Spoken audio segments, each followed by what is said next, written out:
think very carefully before defending policy decisions publicly. He said, and I quote, "This stuff leaves us looking really stupid." I'm sorry to tell him, but Labour MPs have been looking stupid for a long time. But let's look, Mr. Speaker. Let's look at some other things the Prime Minister didn't get right first time, starting with the family farms tax.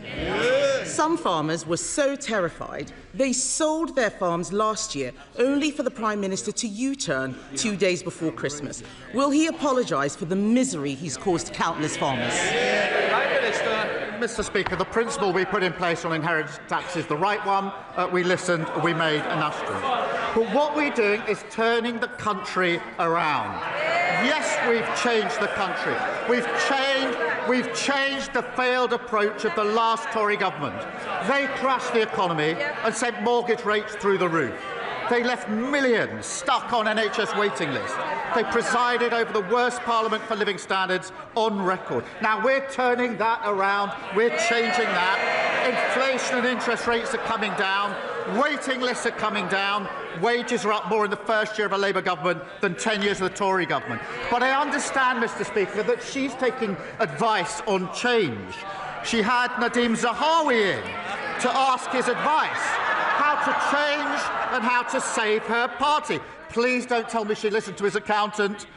Next day after the advice, he jumped ship to reform, the 23rd former Tory MP to do so. I don't know which is more pitiful, the flood of former Tory MPs deserting her sinking ship, or the Reform Party so desperate to launder any old failed Tory politician.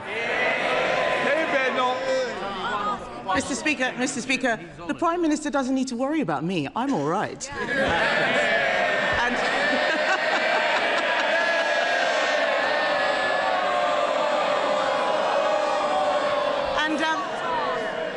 And I didn't hear an apology. I didn't hear an apology to the farmers. Has he even apologised to the member for Penrith, who stood up for farmers only to have the whip removed? This Prime Minister treats his MPs so badly, they follow his lead, and he hangs them out to dry every time. Let's turn to another area the Prime Minister has got wrong. His budget doubled business rates for thousands of pubs. So can the Prime Minister tell us, is there going to be any change to his business rates policy? Prime Minister. Well, Mr. Speaker, we're working with the sector to ensure that they get the support that they need. I have to say, the Leader of the Opposition's newfound concern for pubs will come as a surprise to anyone who remembers the 7,000 pubs that were closed under the Tories. And as Business Secretary, she didn't say a word about it. So we support business. We also support workers, Mr. Speaker. And that's why we passed our Employment Rights Act. And on Mr. Speaker, on Monday, the Business Secretary and I went to Croydon to discuss our Employment Rights Act with workers there. They were very keen on the paternity rights and the maternity rights, which I know the Leader of the Opposition opposes. And whilst we were there at IKEA, they showed me their new prototype, the IKEA Shadow Cabinet. The trouble is, nobody wants to buy it. It's mainly constructed of old dead wood. And every time you lose a nut, it defects to reform.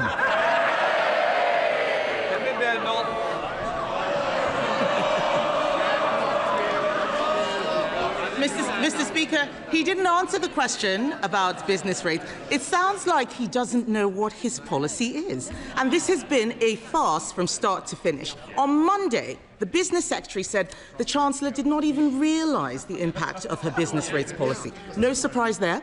But yesterday, the Tax Office said that they did tell the government what the impact would be. So can the Prime Minister be clear? Did he understand the impact of his own policy on pubs? Prime Minister. Mr. Speaker, we're working with this sector. She hasn't explained why she said nothing about the 7,000 pubs that closed on her watch. We're doing other things on the cost of living to help people, to make sure they can get out. to spend money in pubs and hospitality, boosting the minimum wage. What did they do? They opposed it. Freezing rail fares and prescription charges. What did they do? They opposed it. £150 off energy bills. What did they do? They opposed it. She said nothing when pubs were closing, and she opposes every measure now. And she said a moment ago, I'm all right. She clearly didn't listen to the advice of Nadeem Zahawi, because what he told her, he's now made fun of it. He told her that they failed on mass migration, they failed on our armed forces, and he told her that she's leading, his words, a defunct brand the nation can no longer trust. No wonder he's joined the Tory migration to reform. Mr. Speaker, it's the second Boris wave. Mr. Speaker, I asked him if he understood the impact of his own policy. He didn't say yes. The reason he U-turns all the time is because he is clueless. He is blowing around like a plastic bag in the wind, no sense of direction whatsoever. And let's be clear, Mr. Speaker, this mess goes beyond pubs. The whole of the hospitality industry, cafes, hotels, restaurants, they're all being clobbered by Labour's tax hikes. There is an answer to this. Conservatives would abolish business rates for small businesses on the high street. Mr. Speaker, yes, they're all chuntering. He's already agreeing with us on family farms tax. He's already agreeing with us on digital ID. Why doesn't he make it a hat trick and abolish business rates for the high street? Mr. Speaker, they crashed the economy, and now they want to give lectures. She's wondering why nobody's listening to them. Nobody is ever going to listen to them on the economy ever again. Mr. Speaker, in 18 months, because of the decisions we've made, inflation is falling, and the Bank of England say it's coming back down to target. We've had 6 interest rate cuts in a row. Wages are up more in the first year of a Labour government than under the first 10 years of their government, and we beat the forecasts on growth for 2025. We're turning this country around after the appalling mess that they left it in. He says no one's going to listen to us. Who's going to listen to him? The winter fuel allowance, U-turn. Waspy women, U-turn. The 2-child benefit cap, U-turn. Grooming gangs inquiry, U-turn. The family farms tax, U-turn. Digital ID, U-turn. Jury trials? U-turn. We hope so. We hope so. I think that's going to be the next one, Mr. Speaker. Week after week, these poor people sitting behind him have to defend the indefensible, only for him to U-turn a few days later. Mr. Speaker, one of his cabinet ministers told a journalist that what's happening at the moment is extraordinarily bad. Another said we've gone through a catastrophic series of missteps. Yet another minister said, we are so unpopular at the moment, I've come to the conclusion it's worth rolling the dice on a new leader. They're right, aren't they? Mr. Speaker, here's the difference. I changed my party, and that's why we stand here with a majority Labour government.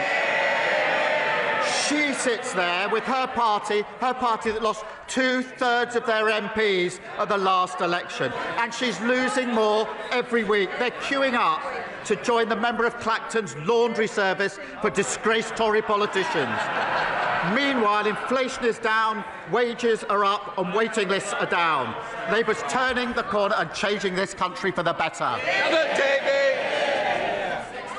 Mr. Speaker. Mr. Speaker, I'm sure you will agree, and I hope others across the chamber will also, that we need to recognise and to celebrate achievements. And I say this because across the country, knife crime offences is going down. And of course, more needs to be done and more should be done. But this week's figures have shown that London has had its safest year ever under the London Mayor Sadiq Khan. And in fact, homicide rate in London is the lowest ever since records began. Now, Mr. Speaker, Reform and the Conservatives repeatedly talk down our capital city. So will the Prime Minister join me in saying they are wrong, and will he applaud these achievements? Well, she draws attention to the important work of the Mayor of London, and nobody should be talking our country down or talking London down. And she's right to say that since we came into office, the number of knife crime offences is down. But, Mr Speaker, there is more to do. We're introducing new powers to seize knives and increasing the penalty for selling knives to under 18s. And the party opposite, what did they do? They're chuntering. They voted against those provisions. And what's obvious about London and Reform is they've got a candidate for mayor who doesn't like London, a new ex-Tory recruit who struggled to pay his taxes in this country, and a leader who spends more time in France than in his constituency. Sir Ed Davey, leader of the Liberal Democrat. Thank you, Mr Speaker. Can I associate myself and my party with the Prime Minister's comments on Iran? And can I encourage him to go even further on sanctions and also prescribe the IRG? Mr Speaker, Sandra is 71. She has bladder cancer. Just after Christmas, she went into her local A&E. She had to wait 31 hours to be admitted on a plastic trolley and in a plastic chair. Last year, more than 500,000 people waited for over 12 hours in A&E to be admitted, more than any year in the history of the NHS. Mr Speaker, this corridor care crisis was created by the Conservatives, but it's got worse under Labour. So will the Prime Minister end this scandal by taking up our plan to end all 12-hour A&E waits this year? Prime Minister.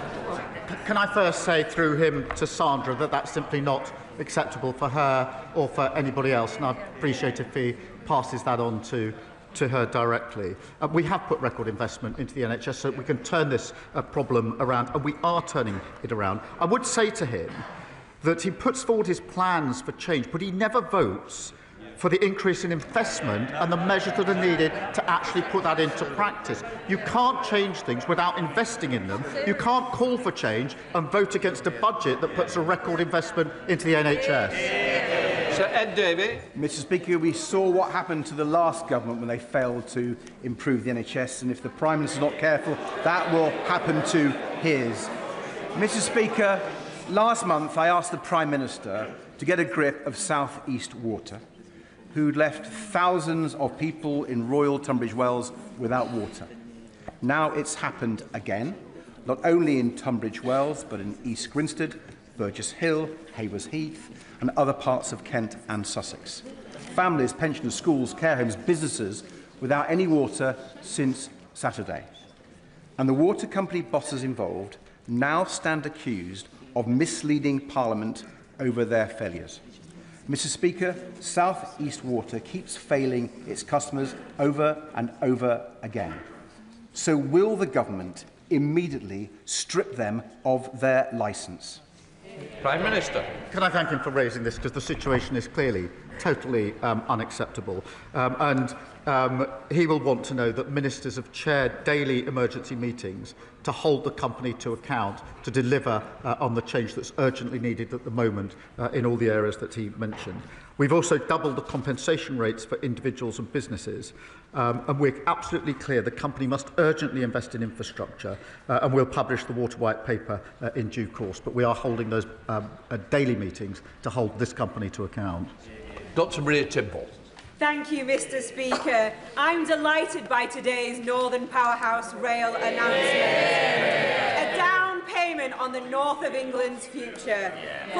Fulfilling Lord Blunkett's rail plan for Yorkshire also included upgrades to the Penistone Line train, the spine that connects south to West Yorkshire, coursing through 8 constituencies, serving 500,000 people. When I was growing up, my dad opened Silkstone Common Station as a Dodder councillor. I want my legacy to be 2 trains an hour Tidball for our Penistone line. Will the Prime Minister meet with me to discuss how we can secure funding for the second phase of the Penistone Line upgrade scheme to achieve 2 services an hour? Prime Minister. Can I pay tribute to her as a dedicated campaigner on this and so many other issues? And I'm delighted that today we're announcing a transformation in journeys across the north. Of course, it was said and promised many times by the party opposite, but never delivered. We're taking action and delivering. Kirklees Council to prepare the business case for the first phase of upgrading the line. And I know the Transport Secretary would be happy to discuss the details of that with her. Robin Swan. Thank you very much, Mr Speaker. At question time last week, the Prime Minister seemed to intimate that the Government was bringing forward amendments to the Northern Ireland Troubles Bill. Within hours of him saying that, the Irish Government's Minister for Foreign Affairs said that any significant changes must have the full agreement of both governments. So, Mr Speaker, can I ask the Prime Minister, is he intending bringing forward amendments to a flawed Troubles Bill and give a reassurance that the Irish Government does not have a veto over legislation in this House? Prime Minister. Can I thank him for raising this and tell him I spoke to the Taoiseach in December about this, and I know he's committed to delivering on this. The new legacy unit has been established within the Garda, and I'm confident the Irish Government's other commitments will be delivered as set out in the joint framework. For the first time, information held by the Irish authorities is being shared with a reformed Legacy Commission, meaning more families and victims of terrorism getting information about what happened to their loved ones. Glendon. Thank you, Mr Speaker. I welcome the Prime Minister's leadership and our government's clear commitment to tackling child poverty, recognising that high-quality education is one of the best routes out of poverty. However, young people in one of the most deprived areas of my constituency, attending Churchill Community College, have been taught in temporary accommodation for over 16 months. Can the Prime Minister use his good offices to expedite funding from the Department for Education to support rebuilding this school? Thank you. Prime Minister. Can I say I'm very proud of what we're doing on child poverty, lifting 500,000 children out of poverty. The party opposite says their policy is to plunge them straight back into poverty, and they should be ashamed of that. The situation she draws my attention to is appalling. Parents and teachers are furious that the party opposite left schools literally crumbling. We invested, Mr Speaker, £20 billion to rebuild around 800 schools, and our aim is all schools and colleges in England that aren't being fully or substantially rebuilt to be rack-free by the end of the Parliament, and I'll make sure a Minister meets with her to discuss this. Morrison. Thank you, Mr Speaker. I visited Stepping Hill Hospital in my constituency, where I met the incredible team there, but they are working in some of the worst conditions. The staff there showed me the wards where sewage is coming up onto the floors through the drains, and they showed me the ceilings where water is dripping down out onto vital equipment. The hospital itself has a £130 million repair bill, and the Prime Minister is the man that can change this. So will he meet with me, the member for Hazel Grove and the member for Stockport constituency, so we can talk to him about this issue, get some investment in, and then get the hospital that my constituents deserve? Prime Minister. Well, I thank him for raising this, and he knows we inherited a terrible situation with waiting lists, performance targets missed, and hospitals like Stepping Hill left to crumble. They should be absolutely ashamed of themselves.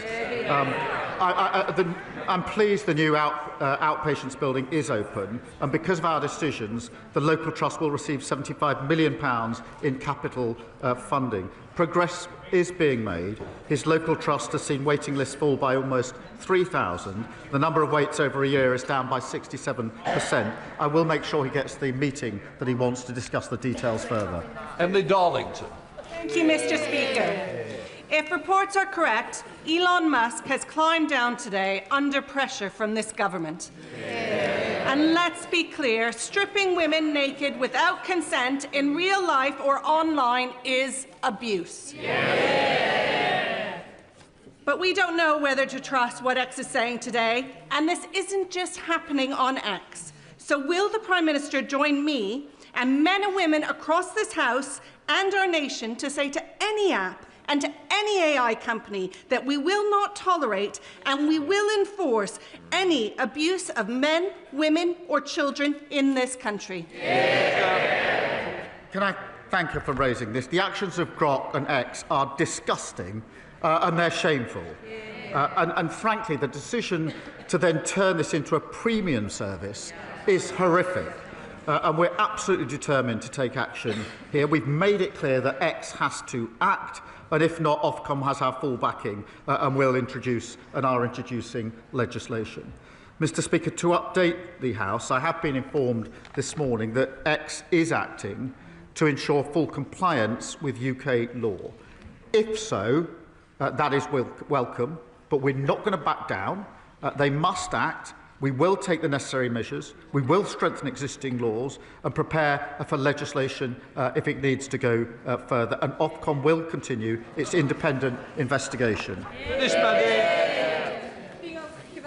As someone with a personal experience of AI-generated images, the recent AI images shared on X, particularly those of children, sickens me. Yet, the leader of Reform continues to defend Elon Musk. Anyone who defends platforms linked to sexual exploitation of children forfeits any right to give lectures about protecting women and girls. What will the Prime Minister do to stop any political party from putting tech billionaires ahead of protecting our children? Can I thank her for raising this? And it's astonishing that Reform defend Musk on this issue. It is complete. I said the images are disgusting. Their position is disgusting on this. This is weaponising images of women and children that should never be made. And that's why we're acting. Reform refused to do anything about it. But more than that, the point she raises, they would scrap the Online Safety Act that stops children accessing content like pornography, suicide, self-harm and eating disorders. They're an absolute disgrace and know nothing about protecting children. Can I just say, we're only on question 18. If we don't want to get MPs in, please, you're going to have to work with me. Kevin Bonavent. Many of my constituents and Stevens were appalled to hear Reform MPs oppose the principle of deploying British troops to maintain a peace in Ukraine. Our brilliant armed forces have defended democracy in Europe across a generation, so it is shameful that the leader of Reform opposes that today. That is not leadership, it is surrender. Does the Prime Minister agree that Labour governments always have and always will defend British interests, not those of Russian dictators or oligarchs? Prime Minister. Mr Speaker, this is a question of values and freedom, I'm proud of the British workers in his constituency, in fact, supporting our Ukrainian allies. Ukrainian soldiers are defending European values on the front line every day. And, Mr Speaker, in the event of a ceasefire, multinational force will carry out defence and deterrence operations and conduct training, planning, recovery and regeneration of Ukrainian forces. But this week, the leader of Reform said Russia had a casus belli.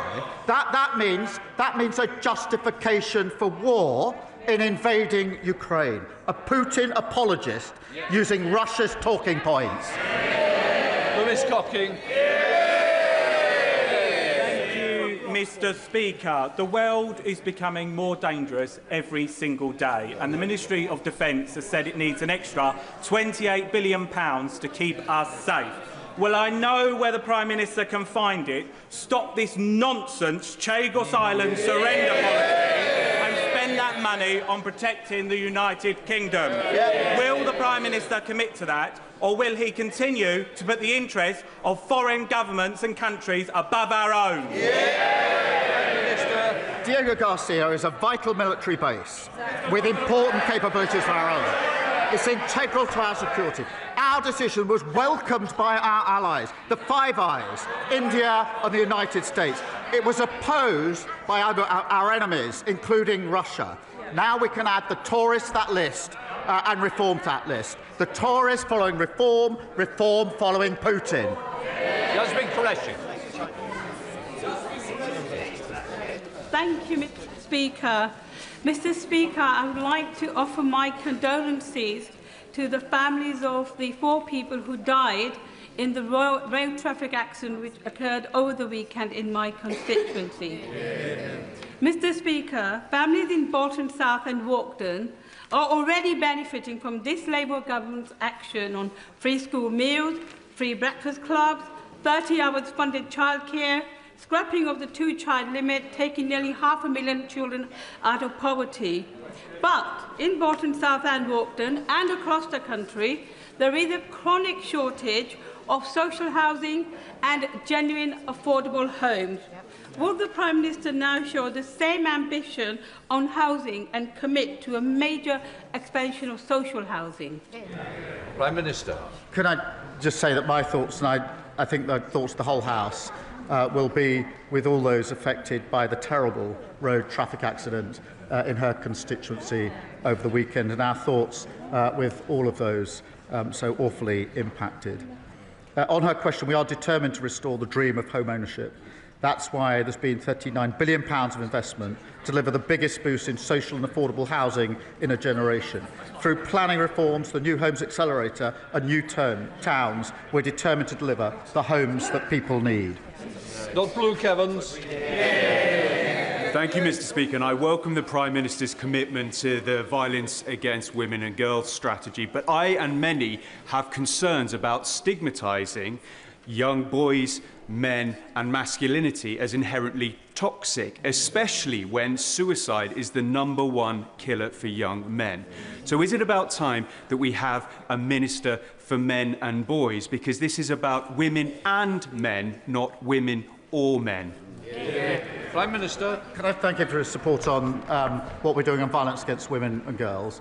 Can I also agree with him that this isn't about women or men or boys or girls? It's about both. And that's why I was very pleased to bring forward our men's health strategy, one of the first of its sort, to deal with the challenges that young men in particular, in my view, have growing up, particularly with social media, but also to go further on the question of suicide. And I know that that's something that the whole House is prepared to work together on, and quite right too. Caroline Harris. Thank you, Mr. Speaker. As trade envoy to New Zealand, last year I visited Eden Park in Auckland to hear their exciting plans to bring the Edinburgh tattoo to New Zealand. Well, next month that plan becomes a reality, and one of Scotland and the UK's greatest military displays will be taking place in Auckland. This spectacular event is testament to the exciting and successful trading relationship between the UK and New Zealand. Will the Prime Minister join me in congratulating and thanking everyone who's made this a reality? Can I thank her for raising that? Because the Royal Edinburgh military tattoo is absolutely brilliant, as anybody who's seen it will attest. And I'm so pleased that it's heading to New Zealand, and I think it's another example of Scotland's unique contribution to our international image, our culture and tourism. And I think we all wish them the very best of luck in their performance, and I know it'll be very well received. Timothy. Thank you, Mr. Speaker. The police fabricated intelligence to get Israelis banned from Villa Park, as demanded by Islamists. It's not an isolated case. Forces cut deals with dodgy mosques and refuse to arrest preachers who incite violence. The CPS uses the Public Order Act as an Islamic blasphemy law. In prison, governors do deals with Islamists to maintain order.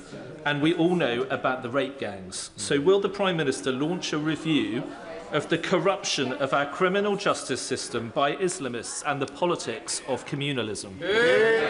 Prime Minister. Well, I disagreed, as he knows, with the decision of the West Midlands Police, and the Home Secretary will be making a statement in relation to it today.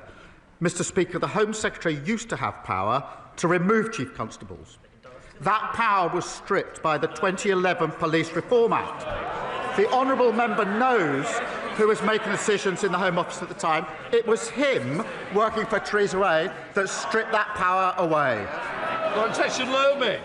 Thank you, Mr. Speaker, and a belated Happy New Year. But for the 4.8 million leaseholders across England, it's not a Happy New Year. They're going to be receiving large bills in a matter of weeks. They've been waiting patiently for us as a new government, a government that said we were going to deliver that change, to bring forward the legislation on leasehold and commonhold. So I want to ask the Prime Minister, when will we see that legislation so that we can put those leaseholders out of their misery? Well, can I thank her for raising this really important issue, and we are bringing forward proposals very shortly now. Mr. Bean.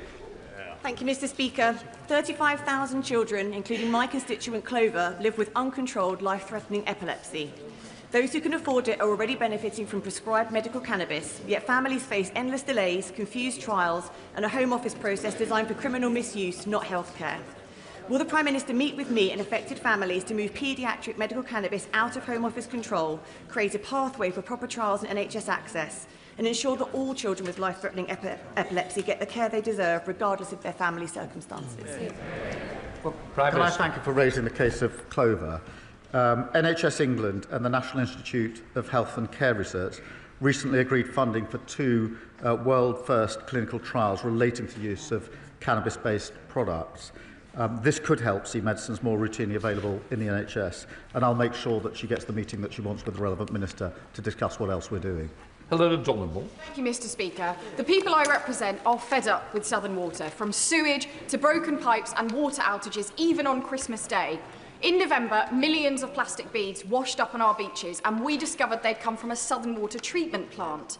I'm now campaigning for water companies to stop using this outdated plastic bead method and bin the beads. We're really concerned about the impact on wildlife, and we have a massive clean-up operation on our hands. Over 5,000 people have already supported my campaign with Sussex Wildlife Trust. Will the Prime Minister join me in sharing his horror at this dereliction of duty from Southern Water and calling on them to face the full force of the law for this terrible pollution incident?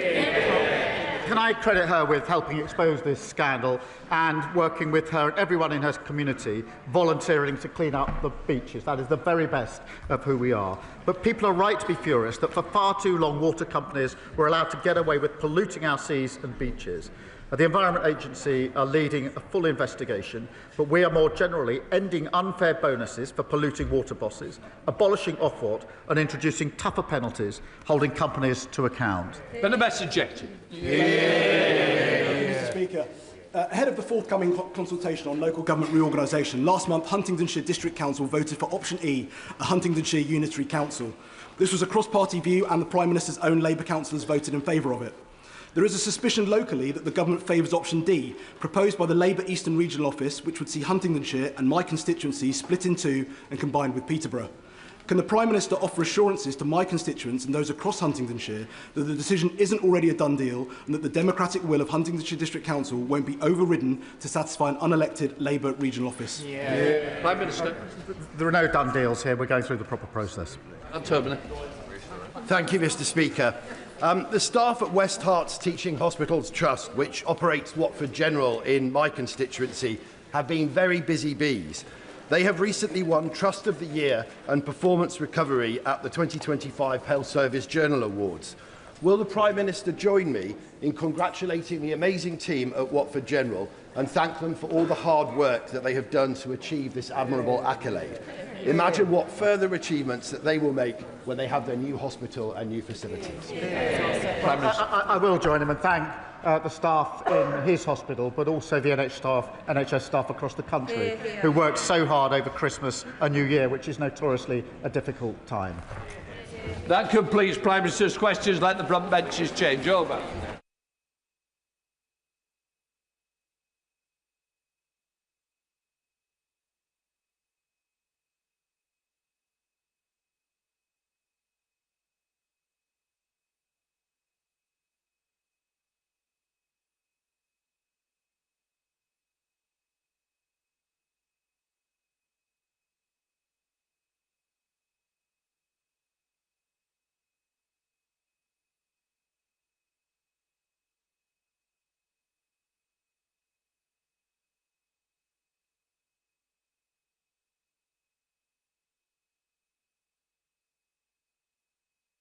We now come to the first statement. I call the Secretary of State for Transport.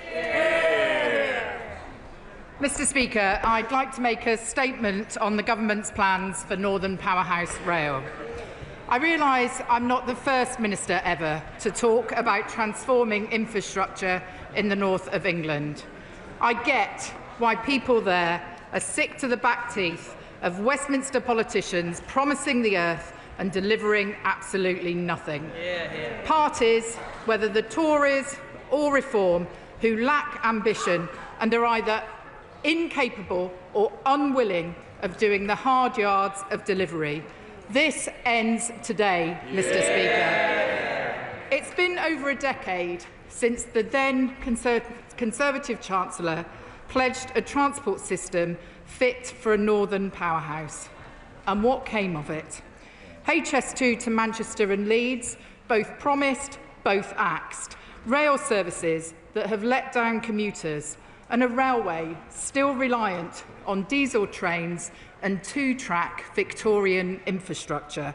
Levelling up, the integrated rail plan, Network North, just empty slogans and even emptier pockets to pay for them. Mr. Speaker, this gulf between rhetoric and reality has consequences. An unbalanced economy doesn't just affect growth. It strikes at the heart of the fairer country we want to be. Political choices over decades now mean a 40-mile commute into Manchester is a world away from a similar journey into London. Take Liverpool, which has only 2 fast trains an hour to Manchester, where a direct rail journey to Manchester Airport takes an hour and 25 minutes when it's only 28 miles away.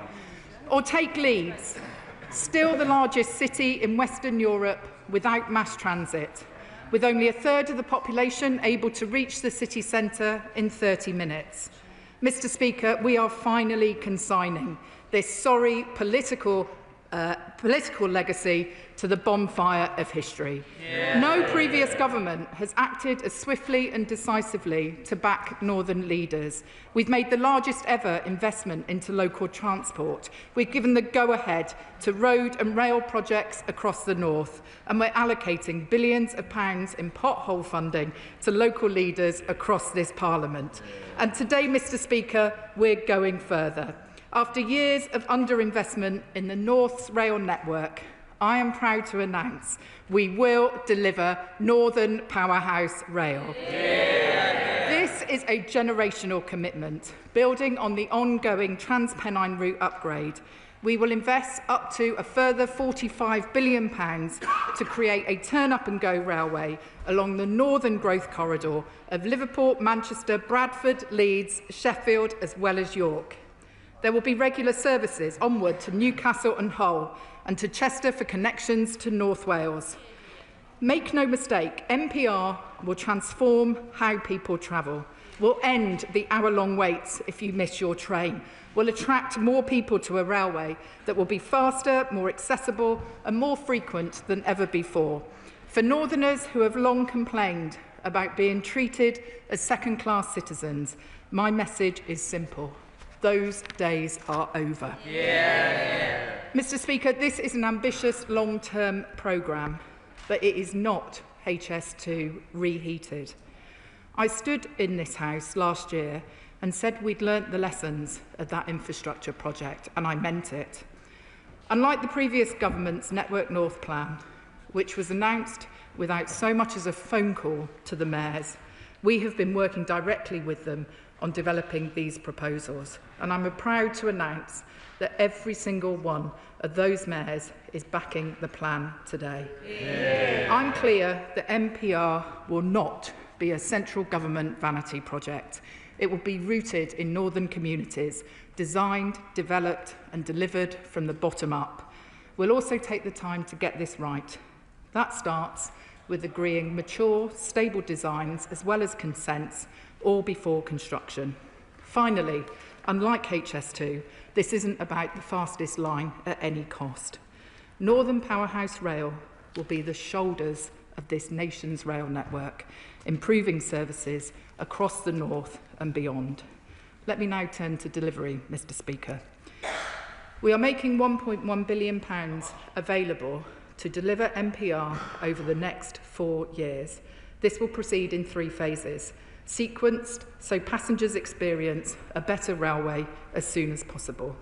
The first phase will prioritise electrification and upgrades east of the Pennines for delivery in the 2030s. That covers the Leeds-Bradford, Sheffield-Leeds and Leeds-York corridors, including the stations.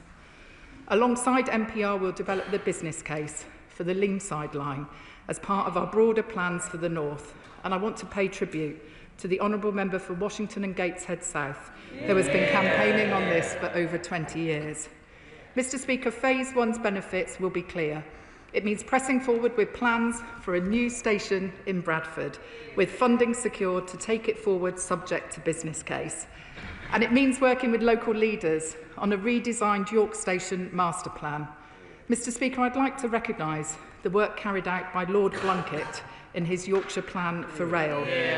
It was his vision, endorsed by the White Rose mayors, which informed our plans for Phase 1, and I'm proud that Lord Blunkett is backing our plans today.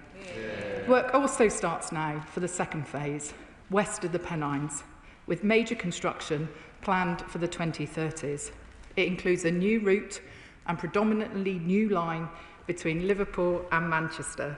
This will run via new stations, improving access to Manchester Airport from across the North and North Wales and to Warrington Bank Quay, with plans to deliver thousands of new homes. I have today instructed my officials to immediately resume work on the adapted hybrid bill so we can reach planning consent for the parts of the route in Manchester. These plans align with the prospectus of the Liverpool to Manchester Railway Board, and I'd like to thank all of them, including the chair of that board, the former Rail Minister Hugh Merriman, who is also backing our plans today. Mr Speaker, the third phase, which takes us to the 2040s, will improve connectivity across the Pennines, over and above the Trans-Pennine route upgrade currently underway. And I see Bradford to Manchester, Leeds to Manchester and Sheffield to Manchester as key routes we will upgrade. Mr Speaker, if we are to secure Britain's long-term growth, we must also recognise future capacity and connectivity is needed along other major routes, such as the West Coast Main Line, and ensure that this is reflected in our decision-making now. I can therefore confirm this government's long-term aim to see a full new north-south line from Birmingham to Manchester. That's one of the reasons why we have chosen the Liverpool to Manchester route as put forward by local mayors, because it's the only route that properly preserves our ability to ultimately build a new line south to address longer-term congestion and crowding challenges on the West Coast Main Line. Again, this won't be a revival of HS2, and no decisions have been taken on the specification or timetable. In the meantime, we'll retain land the government has already purchased between the West Midlands and Crewe. This will be an incremental programme of change, and delivery will be taken forward after MPR has been built. Nevertheless, I believe laying out now our strategy is sensible, responsible and in the long-term interests of the country. Mr Speaker, today we're announcing a second rail revolution in the very region that gave us the first. The North powered Britain's past. It can lead this country's future. This plan is a down payment on the North's potential, part of a broader growth drive to lift the region's productivity, boost living standards and add tens of billions to the UK economy. At the heart of this lies connectivity, because only by strengthening the links between our northern cities, only by bringing the pools of talent there closer together, can the region begin to rival the other major growth corridors in Europe. Mr Speaker, too many northerners still face the choice of either staying at home and putting aspiration on hold or moving away in search of a better future. I say no more unfair choices, no more missed opportunities. Today we start delivering Northern Powerhouse Rail, and I commend this statement to the House. May you, Shadow Minister. Thank you very much, Mr Speaker, and may I thank the Secretary of State for advance sight of her statement. Now, she started her statement by saying that people are sick to the back teeth of Westminster politicians promising the earth and delivering absolutely nothing, and then she did exactly that. Because on this side of the House, we know, Mr Speaker, what the Right Honourable Lady's statement marks today. It's not a strategy for the North. It's not a genuine commitment to a £46 billion project, costed back in 2019 at £46 billion, as the current Prime Minister then promised. Instead, it's a flagrant attempt to silence her party's restless northern mayors, whilst Labour ministers who came to office with no plan to deliver on their promises butcher the budget. Let's get straight to the point here. She can bluster all she likes, but where Northern Powerhouse Rail is concerned, today we have no construction start dates, no completion dates, no published or costed route map, no sequencing, no idea who will pay, nor by how much, and no certainty at all, except it won't be what Labour promised ahead of the election. She says, Mr. Speaker, this is a generational commitment. Well, at this rate, it's going to turn out to be a multi-generational commitment. Because if the Prime Minister wanted to deliver what he actually promised in opposition, he knows he'd have another black hole of billions. Such is the uncertainty, the genuine uncertainty caused to the sector by this announcement. What we have, Mr. Speaker, is a commitment to fiddling with the paperwork without any secure investment for the actual project. Yet the Right Honourable Lady expects this House to believe that this is some sort of investment in the North. She and her ministers must be delighted that the Mayor of Greater Manchester overplayed his hand at the Labour Party conference last year. So today he feels constrained to profess loyalty to the Prime Minister, perhaps wonderment at his generosity. That's in public. We all know what he's doing in private. Does the Right Honourable Lady take this House and her own backbenchers and the voting public for fools? Whether she does or not, the Prime Minister certainly does. He wrote in the Yorkshire Post with some gall that this amountment, and I quote, is a serious plan backed by billions of pounds of investment, when we know from this statement that it is not. Can the Right Honourable Lady confirm how a £45 billion cap on a scheme that was costed way more expensive than that back in 2019 can possibly deliver projects which are already estimated to be so much more than that value? What guarantees exist that schemes will be completed in full, and when this House will be finally given the detail that it deserves? Because perhaps she ought to remind the Prime Minister what he told the Yorkshire Post back in 2019, promising to deliver Northern Powerhouse in full. Today's announcement offers nothing better than dither, delay, and a further decade away from spades in the ground. How can she and the Prime Minister pretend that this is the delivery of Northern Powerhouse Rail when it is anything but that? By their own admission, no budget has been set out. The cap in funding gives no confidence that funding which will have to be raised from the private sector or through local taxes is in place.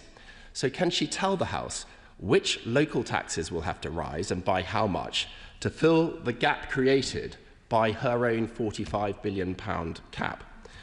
I know she, like me, cares deeply about ensuring Parliament is told the whole truth. But perhaps on this occasion it is the Prime Minister himself who should be lauded today when he said, time and again, that the cuts and downgrades this government has foreshadowed today represent nothing more than, and I quote, a betrayal of the North. So I ask the Secretary of State, isn't it the case that this is a strategy from a desperate government to make a cut appear an investment, an attempt to save face with the British public, to spend months and months hiding their mealy-mouthed plans, only to reveal them with bluster and misplaced confidence, is a sad indictment of a sorry government.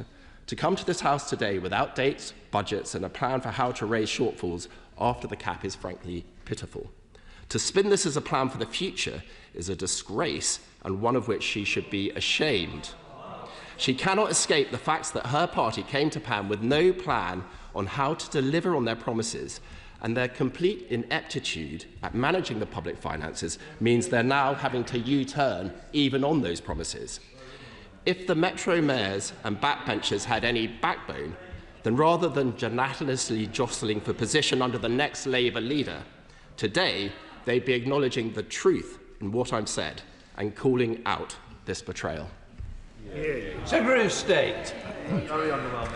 Mr. Speaker, I can't believe what I've heard, to be honest. I mean, I know he's standing in for the Shadow Transport Secretary today, but really I hoped he would have done a little bit better than that. He talks about no budget being set out.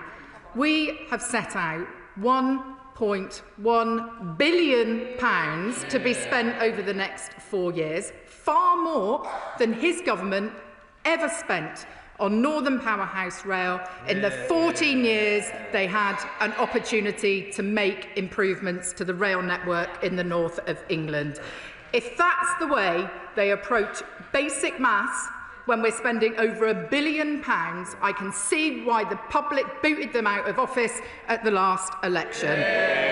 Mr. Speaker, we are working in collaboration with local mayors, and we have agreed with local mayors that where they see opportunity to boost economic growth beyond the core scope of the Northern Powerhouse Rail proposals, we will work with them to agree local contributions so the full benefits of this investment can be realised.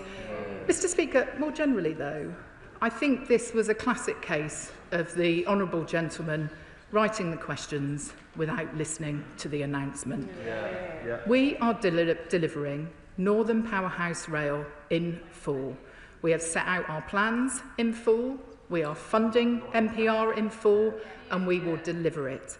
He mentions the previous government and their aspirations. Let me remind the House of what that actually amounted to. The plan that got the location of Manchester wrong on a map. The plan that promised new tram lines that had already been built. The plan that diverted funding away from the north to fix potholes in the south. That plan was not worth the paper it was written on, and so we'll take no lessons on this from the party opposite. But if he won't listen to me, maybe he'll listen to the people who run our great city regions in the north. The mayors of West Yorkshire, South Yorkshire and North Yorkshire said, we welcome the government's once-in-a-generation commitment to improving transport across the north. The mayor of the Liverpool City region said, after more than a decade of dither, delay and broken promises, this is the start of a new era with a genuinely strategic approach and a government finally backing Northern Powerhouse Rail in full. The mayor of Greater Manchester said, finally, we have a government with an ambitious vision for the north and a firm commitment to Northern Powerhouse Rail.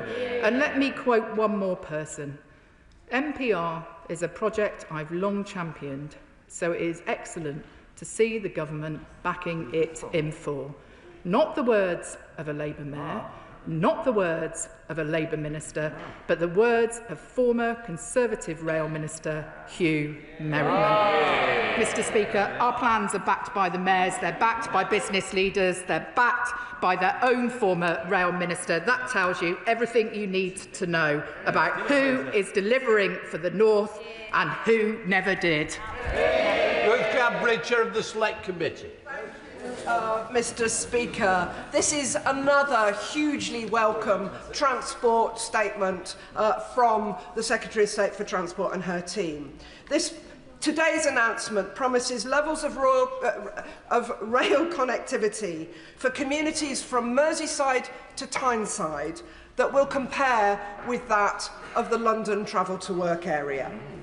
The question I and many have today is when will we have more details about the timescales and the potential funding sources for phase 1 and 2, and most importantly phase 3 of today's statement, phase 3 being linking Birmingham with the Northern Powerhouse Rail network, so desperately needed, so cruelly and ridiculously cancelled by the party opposite when they were in government, so that we can relieve the pressure on the West Coast Main Line and link up London and Birmingham with the cities of the north. The Chair of the Transport Select Committee is completely right to say that the proposals that we're announcing today will deliver rail services for the north that are comparable to those in London and the South East. A turn-up-and-go railway where you can go to the station, not having to check the timetable before you go, because you know that a train will be there within a reasonable time frame. And you know that if you miss your train, you're not going to have to wait for an hour to get the next one. She's right to press me on timing about when more information is going to become available about the different phases. The first phase of improvement relates to the corridors into Leeds from Sheffield, Bradford and York. We will be progressing with urgency on those, as well as the plans for the new line between Manchester and Liverpool. Phase 3 of MPR relates to further transpennine improvements beyond the Transpennine route upgrade. And we will be saying more in due course about our plans for Birmingham to Manchester, noting that the delivery of that will come after MPR has been completed. Tim Farron, Liberal Democrats. Thank you, Mr Speaker. I have read the statement and indeed listened to her carefully, and I'm very grateful for early sight of it. We are massive supporters of Northern Powerhouse Rail on these benches. But we actually have, all we have really concrete in this statement, is just over £1 billion, so we can spend the next 4 years planning to maybe come up with another plan. So the failure of the previous Conservative government to deliver infrastructure projects like this and HS2 was utterly depressing and embarrassing, but I hope she will understand the scepticism of many of us in the North, not just on these benches, who fear this government is being worryingly pedestrian too, lacking in the determination to deliver vital projects like these. High-speed rail for the North delivered at snail's pace if we are lucky. So my questions are, would I be right to surmise from her announcement that while we will see upgrades in the 2030s, which is a long time away still, we won't actually see trains running on the new track much before 2045? What confidence can she give us that we won't see even more slippage in that timetable? What guarantees can she give us that we won't now see a repeat of the Conservatives' approach of stop, start, stop, start, stop, start, cancel? And finally, of course, could I remind the Minister that the north of England does not stop at the M62? And while we are proud of our cities of Leeds and Manchester and Liverpool, the biggest visitor destination in the north of England is actually Cumbria. Yet there is not a single mention of either Cumbria or Lancashire in this statement. Nothing on the vital upgrades, needed to the West Coast Main Line north of Warrington, especially in the light of the recent derailment at Shap. And we still continue to wait for the government to invest in the all-important Lakes Line to Windermere, where a simple passing loop at Burneyside would double the line's capacity at a fraction of the cost of Northern Powerhouse Rail, directly connecting Manchester Airport to the heart of the English Lake District. Might the Minister agree to meet with me to discuss these vital projects to help prove this government's concern for the North includes the actual North? Mr Speaker, I can assure the honourable gentleman that we are getting on with this and we will see these improvements delivered. I don't share his cynicism that we will spend the next 4 years simply coming up with a plan. The £1.1 billion that has been allocated is for land acquisitions, it's for early preparatory works on the Yorkshire schemes. We will see delivery in the 2030s and passengers seeing benefits of some of those schemes. But what I won't do is make the same mistakes as the last government when it came to HS2, who let contracts before the scope of schemes had been finalised, essentially a free meal ticket for building contractors. We will take the time to do this properly, spend taxpayer money wisely. Of course, I want to see the delivery of rail infrastructure speeded up, but I also want to make sure that every single penny of money that this government spends is well spent. He asks about whether I can reassure him about the stop-start nature of plans being drawn up and then delivered. We have taken our time to come up with a credible, sequenced, prioritised programme of improvements in stark contrast to the previous government, and I can assure him that this is a plan for the whole of the north of England. And I'd also gently remind him when it comes to Cumbria and our government's commitment, over £13 million investment from the Department for Transport in Carlisle Station, Cumberland with an £18 million multi-year bus funding deal, Borders Rail Viability Study, £10 million. So he should remember that we are investing across the north of England in improving public transport for the travelling public. Lucy Powell. Speaker, and it's nice to speak from the backbenches for the first time in a very, very long time. Can I strongly welcome this commitment to Northern Powerhouse Rail and the vision that underpins it? This will be game-changing for the North. After decades of underinvestment, poor connectivity and years of indecision by the party opposite, this really is going to transform lives. But does she agree with me that in order to ensure that long-term reliability, the capacity for generations to come, we have to solve the problem of Manchester Piccadilly Station finally having through capacity in an underground station, which will truly unlock the connectivity between Liverpool, Leeds or Sheffield and Manchester Airport and unlock the real potential of the whole regions across the North? I'm grateful to my right honourable friend for her contribution, and she talks about Manchester Piccadilly, and I'm reminded of the words of Mayor Andy Burnham, who has said to me that he sees the potential for Manchester Piccadilly as being a King's Cross for the North. I agree with her that we need to resolve the issue of throughput through that station, and I will be working very closely with the Mayor on plans for that station to ensure that we can unlock the regeneration that we are all united in wanting to see in the heart of the great city of Manchester. Robbie Moore. Thank you, Mr. Speaker. I've spent years fighting to ensure that Bradford is at the heart of the North's rail network, and therefore I very much welcome today's announcement. But after decades of empty promises for the North from Whitehall, my constituents also need clarity. Secretary of State, we have seen 13 U-turns in 18 months from this government, including the West Yorkshire tram network. So I ask the Secretary of State, how much will be specifically spent on Bradford Station project, and when will the Bradford Station project be completed? Because with 4 general elections, at least 4 general elections between now and 2045, which is the period of time that this statement relates to, my constituents and I are worried that this simply will be another future U-turn in the future. I can wholeheartedly assure him that this is good news for Bradford Station. I've been working very closely with Councillor Susan Hinchcliffe, the leader of Bradford Council, and of course Mayor Tracy Brabing, the Mayor for West Yorkshire. We will be pressing forward with the work that's already underway with the Council on a business case for Bradford Station, and I'm very conscious that in doing so we'll be putting a young, dynamic city of 500,000 people at the heart of the Northern Rail network. We expect to reach decisions on the station by summer of this year, and we have made funding available to then move forward into detailed design subject to the conclusions of that business case. Mike Keir.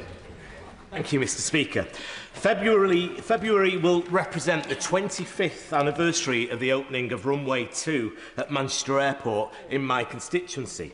With capacity for 60 million passengers, this announcement will finally allow it to achieve its full potential. Does the Secretary of State not agree?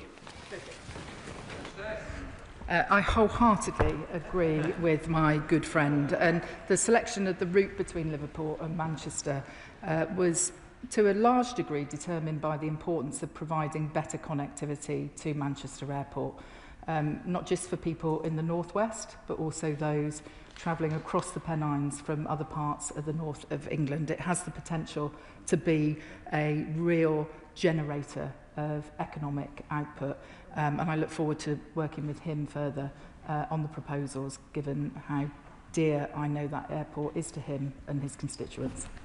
Tom Gordon. Thank you, Mr. Speaker. I completely disagree with the Tory spokesperson's comments about the betrayal of the North from this Labour government. Whilst I don't think this plan's by any means perfect, it's a damn sight better than what we saw from the last government. The last week's transport oral questions, I pressed the Minister about the improvements to the York Area Capacity Scheme and was told that it was not ruled out. But I was surprised to see that in the statement and the documents circulated today, there was no mention of that York Area Capacity Scheme, which would relieve pressure and congestion at Skelton Junction, which would improve rail network and connectivity across the north. So will the Secretary of State rule out the cancellation of the Skelton Junction improvements, and will she commit to making sure that they are part of the scheme going forward, and why they weren't in this document today? Can I say to the honourable gentleman that in the announcement today, we are ruling things in. We are not excluding things from funding through other funding sources. We will be setting out in the normal way future rail network enhancement programme funding, for example, and so I'm happy to continue the conversation with him about what further benefits we can bring to the York area. The benefits of NPR in particular we'll be working with David Skaith, the Mayor of Yorkshire and North Yorkshire, on the master plan for York Station and the massive brownfield regeneration opportunity, one of the largest in Europe, that lies directly next to that station. I want to help everybody. Those who have actually got involvement in this are the ones I really do want to get in. We've got 3 statements on, so hopefully we can get, because I really know it matters, especially to the north, we've got to get the people in. So please, if we can help each other, it would be really useful. Jim McMahon. Speaker, this is welcome. The north of England has been held back for far too long, with the people and its economy not being allowed to realise our full potential. And so too is the commitment to properly review the Manchester Piccadilly Underground alongside the Mayor of Greater Manchester. Without this, it leaves one route in and one route out, with trains forced to turn back onto the network, slower, second rate, and it's not something the North can support. But can I ask for more details? Firstly, on the funding of the Manchester Airport local contribution, to ensure that it's both fair and at a level that can be fairly raised locally. And secondly, on the timing of the Birmingham to Manchester line, can we have a clearer idea of timescales from the dispatch box? I can assure my honourable friend that we will be having detailed conversations with local partners, including Manchester Airport, and we will ensure that any contribution is fair and locally agreed. It is important that organisations that will benefit directly from the improvement of rail links make a contribution, and I look forward to those discussions happening in the coming months and years. He asked about timing for the Manchester to Birmingham element of the route. I have been clear that the priority for investment are the 3 stages of the Northern Powerhouse Rail scheme, and so the improvements to Birmingham to Manchester would come after these schemes have completed construction, so into the 2040s. Martin Vickers. Thank you, Mr Speaker. Sadly, we've heard all this before, and yes, I admit that some of the ambitious proposals of the last government haven't come to fruition. But the Labour government are now... The Labour government are now finding that it's very easy to criticise. I don't recall that the criticism coming from Labour benches when we were in power was, don't worry, by 2050 we can solve the problem. Right. It was that you had immediate answers. Could I suggest to the Secretary of State that instead of these ambitious proposals, she actually announced something that she could deliver? If she shook her petty cash tin, she could find the few £1,000s it would need to extend the King's Cross to Lincoln service through to Grimsby and Cleethorpes and boost the local economy there. Come on, you're making a statement, not even a question in there. Secretary of State, I'm sure you can just rustle up a quick answer. I will ask the Rail Minister to write to the honourable gentleman and update him on the particular scheme that he is advocating. Sharon Hodgson. Thank you very much, Mr. Speaker. Can I welcome this fantastic announcement today, particularly regarding the Leamside line, which runs from Philo and Gateshead through my constituency in Washington and onto Ferry Hill in County Durham, as well as being the line that will finally bring the Metro to Washington, which I have campaigned on since I first stood to be an MP back in 2005. This investment will be transformative for my constituents and the whole North East. And so although we are still a little way off spades in the ground, does the Minister agree with me that this truly is the difference that a Labour government, together with Kim McGuinness, our Labour North East Mayor, makes? Can I just pay tribute once again to the long campaigning that my honourable friend has done for the Leamside line. I recall her excitement when we announced the extension of the Tyne-and-Wear Metro to Washington as part of the spending review, and I look forward to working with her further on the work we will be doing to look at the business case for the reopening of the Leamside line that I know closed many decades ago. Lisa. Thank you very much, Mr. Speaker. Safe, reliable and affordable railways are vital for economic growth in communities like mine, and so I welcome the Secretary of State's statement today, because we haven't seen that investment in our northern communities for too long. For too long, our infrastructure has been neglected, and as a result, our northern communities haven't been able to fulfil their potential. I want to build on what some Greater Manchester colleagues have been asking about Manchester Piccadilly and some of the enabling work around Ardwick and around Ashbury's that would unlock improving services to communities like mine, so on the Rose Hill line, or maybe even tram train to Marple. How can the Secretary of State ensure that communities like mine can feed in so we make this project reach its full potential, so it gets a 10 out of 10 rather than a mediocre meh? One of the reasons we've taken our time to make sure that we're working with the local mayors is so that we can properly ensure that the improvements to intercity connections that will be delivered through MPR can be integrated with local improvements as well. Mayors in the north of England have had a multi-billion-pound funding settlement through Transport for City Regions, and really